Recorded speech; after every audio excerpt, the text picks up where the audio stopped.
Hello, everyone.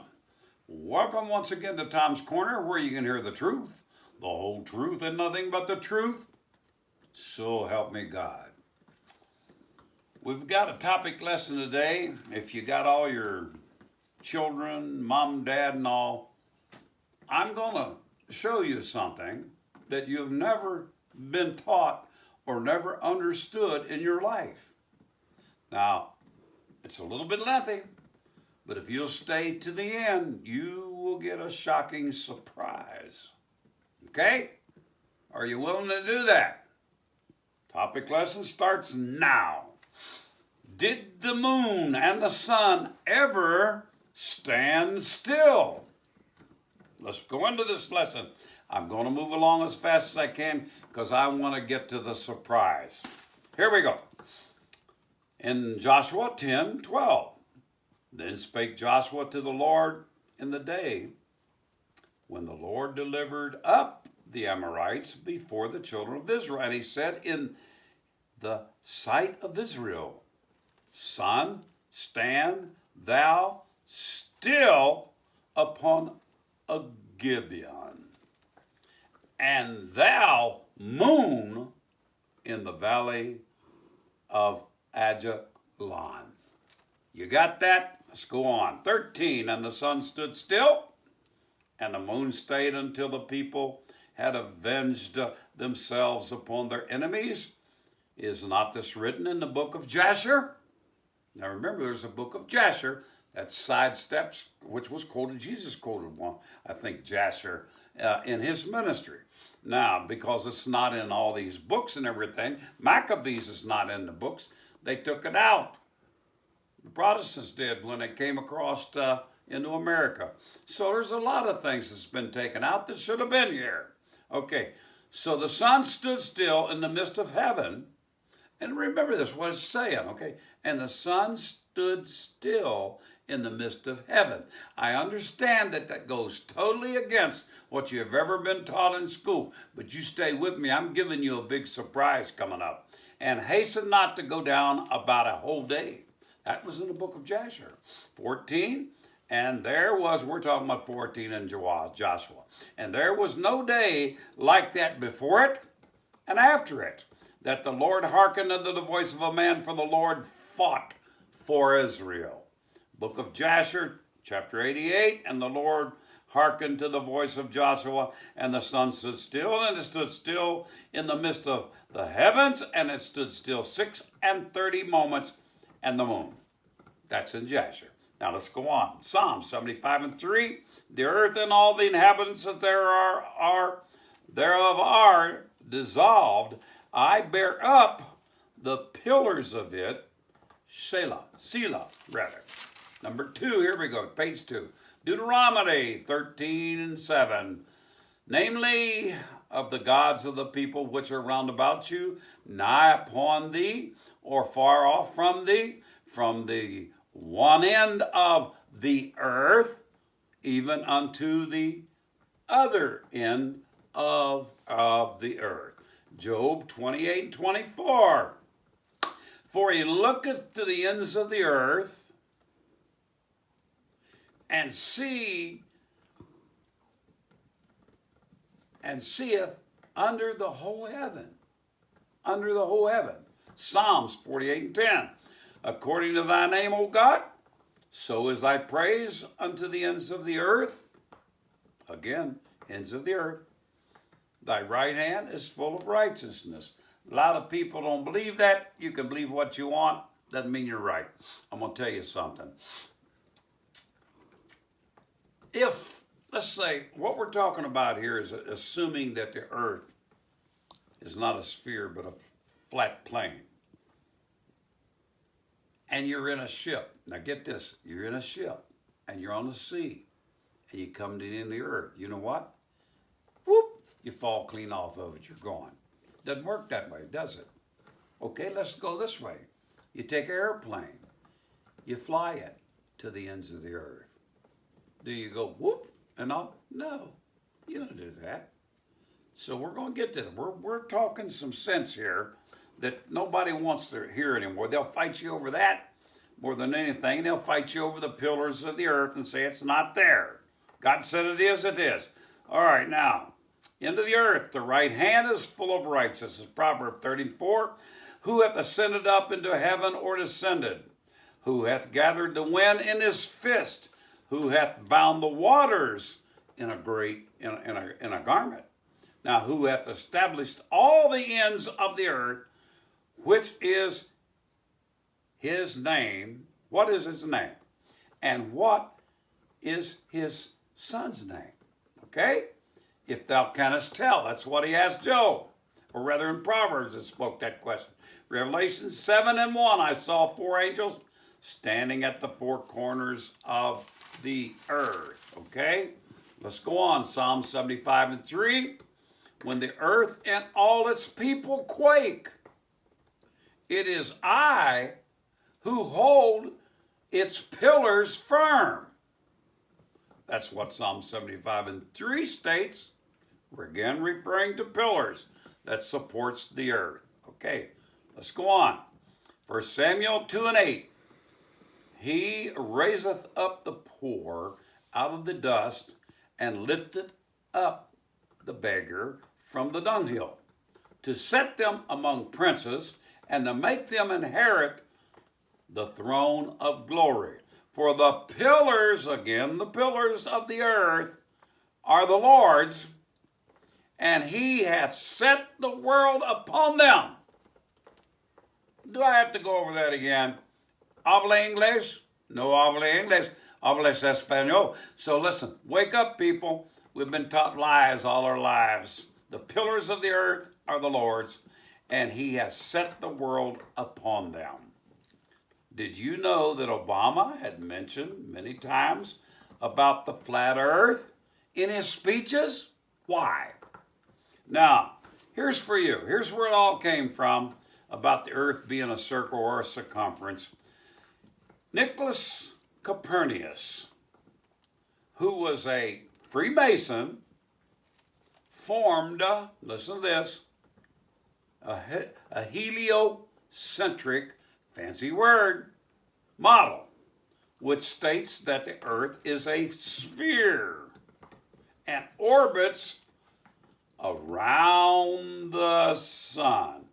And you have been taught exactly the opposite in your school. They have thrown a globe since you was 2 years old in a schoolhouse, and you can read the bottom and it says it's not accurate. And that, in other words, they put a discrepancy on it because there's not an accurate thing. Okay. In 1515, Copernicus was a Polish priest, had proposed that the earth was a planet. Now listen to this one. Had proposed that the earth was a planet like Venus or Saturn. I want you to think. Venus, close to the sun. You've got Russia proposed to you, and I don't really believe that, but they tell you that it's a hot, gaseous, and no life's there. You could never put life on Venus. Now, some of you can shake your head. Yes, right. That's what they say. Okay. Also, Saturn. Okay. What about Saturn? Rings. Remember the rings? That's what they say. Saturn has rings. Now they say it's a gaseous place. Rubble rings around the whole thing. You can't live on it. But yet Copernicus stated it's like the earth. In other words, there's plenty of water, plenty of land mass, fresh air, and you can live on it. Liar. Okay? Liar. But people don't tell you that. They always and go for the circumference aspect of it. Now, which we know is a lie. He put this theory out. Now get this part. He put this theory out just before he died. You know why? He didn't want to be mocked or criticized, and he knew himself he was a liar. But, listen to this too, the theory gathered few followers at the time. Now later on they kept, if you tell a lie long enough, guess what? Don't they do that on the news? They tell you a lie, and after a while, the lie they're telling you is turned into a truth, right? And you believe it. That's how much you do. You don't follow up you don't read enough, and you let somebody else do your thinking for you. Now here, let's go on. On Google, it states concerning the pillars, now listen to this part, it states, here we are, we're coming up on it now, a little secret you never knew. On Google, it states concerning the pillars, it states, no, the Bible does not teach that the earth is held up by 4 pillars. Instead, the phrase pillars of the earth is now listen to this part, this is a good one, is a poetic way to describe foundations. Huh? What? This is Google talking, okay? Google telling you that. Okay? Oh, but I believe it because Google told me. Okay? You believe it. Let's go on. Let's find out what truth is. Now, before you agree with Google, I will read you Jeremiah 5:22, which says, do you not fear me? That's the Lord, declares the Lord. Will you not tremble before me? Declares the Lord. Will you not tremble before me? Who have set the what? Now listen to this. Have set the sand as a boundary. Now listen carefully what I'm saying. For the sea. Permanent decree that it cannot cross. Set the sea a permanent decree that it cannot cross, though its waves toss, they cannot prevail. Though they roar, they cannot pass it. Jeremiah 5:22, read it for yourself. Now I'm going to show you something. Here again is Google, I'm going to call it Google, explaining it. This verse uses the imagery of the sea being restrained by a boundary of sand, symbolizing how God sets limits on the destructive forces of nature and can what? Listen to this. Can be interpreted. Here we go. This is what I want to bring to you. And can be interpreted, now get this, as a metaphor for how God controls the power of sin, preventing it from completely overwhelming the earth. Do you hear what I just said? A metaphor. In other words, I'm going into this, okay? A metaphor, yeah. What in the world does sin have to do with sand? Okay? What does it have to do with sand? Now, you want the answer? You ready? Last page. Here it comes. What is a metaphor? A metaphor is a figure of speech that compares two things that are not alike by describing one thing as another. Get this? Trying to make something out of something shouldn't even be making out of. Metaphors are used to create a vivid image in the reader's minds. They're trying to create an image in your mind of what that sand really means, because it don't mean what it says, right? Now, let's go on. Now, here it is. I believe we can take the truth and turn it into a lie. You know, too. And like smart people do when they have no idea. Now, listen. Like smart people do when they have no idea about what they're saying, they give you a metaphor. Okay? This is our intellectual so-called people in the world today, which are dumber than a box of rocks. Now, I will give you the truth about sand. You ready for it? Spoken in Jeremiah 5:22. No metaphor, not a metaphor. Did you know by removing the sand from the beaches, your whole landmass will erode away? Did you know that? Even the sand below the water has a devastating effect on the landmass. Now listen to this part. Bingo. You want truth? I'm giving you truth. You can't even dispute what I'm going to give you. Even desert city Dubai imports its sand. Oh, did you hear that? Dubai imports its sand, right? BBC stated May 5th, 2016, not me, BBC, stated May 5th, 2016. The global construction boom has created huge demands for sand.